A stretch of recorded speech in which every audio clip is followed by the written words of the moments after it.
குடும்ப சம்பந்தப்பட்ட குறிப்பாக விவாகரத்தை குறித்து இன்னொரு ஸ்டாட்டிஸ்டிக்ஸையும் அனுப்பியிருந்தார்கள். அது என்ன அப்படின்னு சொல்லி பார்த்தீங்கன்னு சொன்னால், அதிக அளவில் இப்பொழுது டிவோர்ஸ் உலகம் முழுவதும் போய்கொண்டிருக்கிறது. கர்த்தர் இணைக்கிறதை பிசாசு பிரித்து கொண்டிருக்கிறான். அதற்கு நிறைய காரணங்கள் இருக்கிறது. அதில் மிக முக்கியமான காரணமாக சொல்லப்படுகிறது என்ன, நம்பர் 1 எது இருக்குது அப்படின்னு கேட்டிங்கன்னா, ஸ்ட்ரெஸ் ஃப்ரம் ஒர்க். வேலை நிமித்தமாக ஏற்படக்கூடியதான மனபாரம், மனச்சிதைவு, அதனால் ஏற்படக்கூடியதான பிரச்சனைகள். இந்த ஸ்ட்ரெஸ் இருக்குது பாருங்கள், இது வெறும் குடும்ப அளவில் மாத்திரமல்ல, சரீர அளவிலும் பாதிக்கப்படுகிறது. இந்த ஸ்ட்ரெஸ், அந்த மன அழுத்தமானது பின் நாட்களிலே நோயாய் மாறுகிறது. அநேகருடைய இப்போல்லாம் பார்த்தீங்கன்னு சொன்னால் நிறைய பேருக்கு பிளாக்கு, மாரடைப்பு, இதெல்லாம் என்ன காரணம் அப்படின்னு பார்த்தீங்கன்னா, அவர்களுக்கு சாப்பாடில் கரெக்டாக இருந்தாலும் வேலை பலு, ஸ்ட்ரெஸ். ஒரு நாளைக்கு 12 மணி நேரம், 13 மணி நேரம். ஒரு சிலர்லாம் பார்த்தீங்கன்னா வேலை பார்க்குற ஆஃபீஸை விட்டுட்டு அதுக்கு பிறகு வீட்லேயும் ஆஃபீஸ் ஒர்க்கை பார்த்துக்கிட்டு இருப்பாங்க. அதுவும் இப்போ எப்படி மோசமாயிருச்சு, ஒர்க் ஃப்ரம் ஹோம் அப்படின்னு ஆகிப்போச்சு. இந்த வைரஸ் வந்த பிறகு, இந்த கோவிட்னால் இந்த ஒர்க் ஃப்ரம் ஹோம் வந்த பிறகு கிட்டத்தட்ட 16 மணி நேரம் முழிச்சாலே லேப்டாப்போட தான் முழிக்கிறது, தூங்க போனால் லேப்டாப்போட தான் தூங்க போகிறது.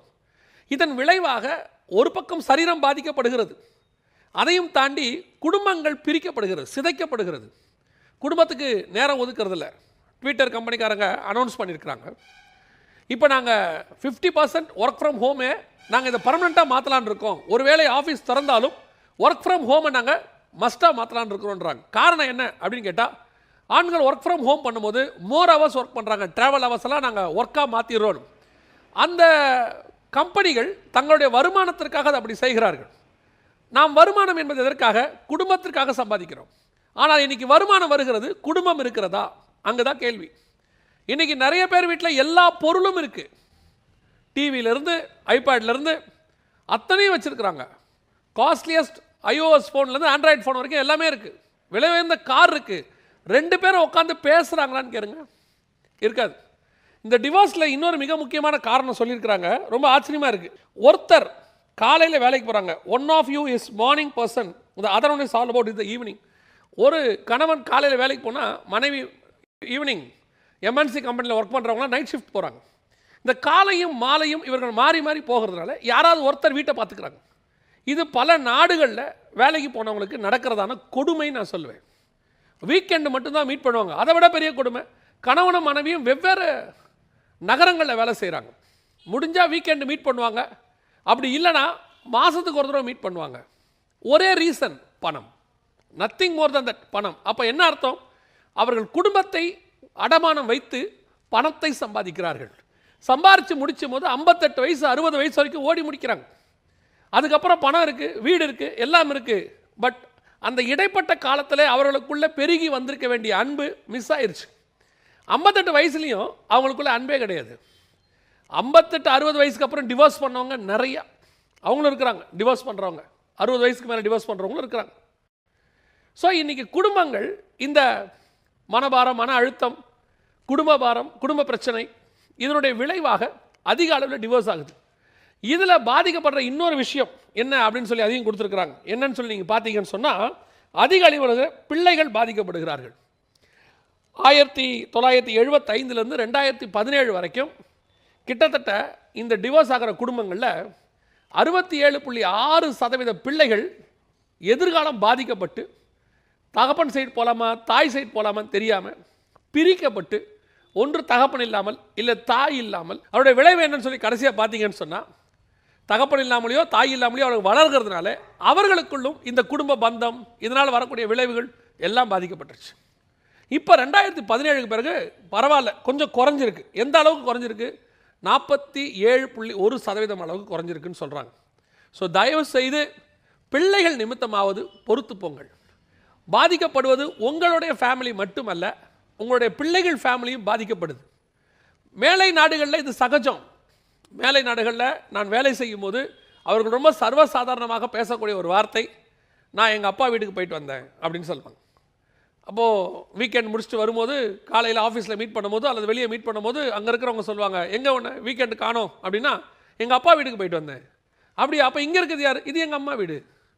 அப்போ இங்கே இருக்கிறது எங்கள் அம்மா அவங்களுடைய பாய் ஃப்ரெண்டோடு இருக்கிறாங்க. இது ரொம்ப சகஜம் அந்த பிள்ளைகளுக்குள்ள. அதை கேட்டு கேட்டு அப்படியே வளர்ந்த அந்த பிள்ளைகளும் இன்னைக்கு அதே ஒரு நிலையில் தான் இருக்கிறாங்க.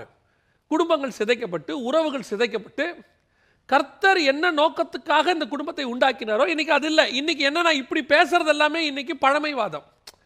ஏன்னா இன்னைக்கு வரக்கூடிய சீரியல்கள், இன்னைக்கு நடக்கக்கூடியதான வெப் சீரிஸ், இவங்க பண்ணக்கூடிய காரியங்கள் எல்லாத்துலேயும் பாருங்க, டிவோர்ஸ் வந்து ஒரு சாதாரண விஷயமா பார்க்கப்படுகிறது. ஒரு 30 ஆண்டுகளுக்கு முன்பாக டிவோர்ஸ் நடந்தால் அது ஒரு பெரும் குற்றமாக பார்க்கப்பட்டது. அது ஐயோ குடும்பம் பிரிஞ்சிருச்சேன்னு அவங்க பரிதவிச்சாங்க. பெரியவங்கெல்லாம் அதனால அழுவாங்க. அதுவே அவங்களுக்கு ஒரு இன்னைக்கு ஏன் டிவோர்ஸ் என்ன, இப்போ என்ன, யார் வீட்டில் இல்லை, டிவோர்ஸ் பண்ணது ஒரு பெரிய விஷயமா அப்படின்னு 20-21 வயசு உள்ள தலைமுறை கேட்கக்கூடிய அளவுக்கு அந்த மீடியாவில் அது ப்ரொபகண்டா பண்ணப்படுகிறது. டிவோர்ஸ் என்பது சரி, அது ஒரு கேஷுவலான விஷயமாக இன்றைக்கு எடுத்துக்கொள்ளப்பட்டு விட்டது. ஆனால் வேதத்தின்படி ஒரே ஒரு காரணத்தை தவிர மிச்ச எல்லாவற்றுக்கும் கர்த்தர் டிவோர்ஸை அனுமதிக்கவில்லை. இது எல்லாமே இன்றைக்கி இருக்கக்கூடியதான மிக முக்கியமாக இது வெளியே இருக்கிறதுலையும் கிறிஸ்தவ குடும்பங்களில் அதிகம். நான் ஏற்கனவே சொல்லியிருக்கிறேன், கிறிஸ்தவ குடும்பங்களில் அதிகம். இந்த லாக்டவுன் பீரியடில் நிறைய கிறிஸ்தவ குடும்பங்களை கர்த்தர் கட்டி இருக்கிறார். நிறைய பேர் ஆண்டவர்கிட்ட திரும்பி இருக்கிறாங்க, மனம் திரும்பி இருக்கிறாங்க, நிறைய நடந்திருக்குது. அதே வேளையில் இந்த பணம் இல்லாததுனால நிறைய குடும்பங்களில் பிரச்சனையும் அதிகரிச்சிருக்குது. சைனாவில் இந்த ஒரு வருஷத்தில் மட்டுமே அதிகப்படியான டிவோர்ஸ். காரணம் என்ன அப்படின்னா, கணவனும் மனைவியும் மோர் தென் 8 hours to 10 hours வீட்டுக்குள்ளே இருக்கிறதுனால. முந்தையெல்லாம் ஒரு தூங்குற நேரத்துக்கு தான் வீட்டுக்கு வருவாங்களாம், அதனால் பிரச்சனை இல்லையா. நான் சொல்லுவேன், எவ்வளவு பிரச்சனைகள் இருந்தாலும் பிரச்சனை இல்லாத குடும்பம் எங்கேயுமே இல்லை. எவ்வளவு பிரச்சனைகள் இருந்தாலும் அவைகளை சமாளித்து கர்த்தர் எனக்கு கொடுத்த அந்த வாழ்க்கையை முடிவு பரியந்தம் ஓடி முடிக்கணும் அப்படிங்கிற ஒரு வைராகியம் இருக்கணும். சில நேரத்தில் சமாளிக்க முடியாத பிரச்சனை இருக்குது. திருப்பியும் சொல்கிறேன், நிறைய பேர் உடனே மெயில் அனுப்புகிறாங்க. அவங்களுடைய பிரச்சனைகளை சொல்லும்போது அவங்களோடலாம் அப்படிப்பட்ட ஆட்களோடலாம் வாழவே முடியாதுன்னு எனக்கே தீர்மானமாக தெரியுது. ஏன்னா அந்த அளவுக்கு பாலியல் துன்புறுத்தல், அந்த அளவுக்கு அந்த கணவன் வந்து மனைவிக்கு துரோகம் செய்தல், அந்த அளவுக்கு போயிட்டு மனைவியை அவங்க சொல்கிற காரியங்கள்லாம் பார்த்தீங்கன்னா அருவருப்பாக இருக்குது. அப்படிப்பட்ட மனுஷர்களோட கூடலாம் வாழ முடியாது. நான் அதை சொல்லவில்லை. கர்த்தர் அதெல்லாம் அந்த விபச்சாரத்துக்குள்ளே கொண்டாந்துடுறார். அதையும் தாண்டி பல பிரச்சனைகள் உண்டு. பணப்பிரச்சனைகள் உண்டு, மனப்பிரச்சனைகள் உண்டு.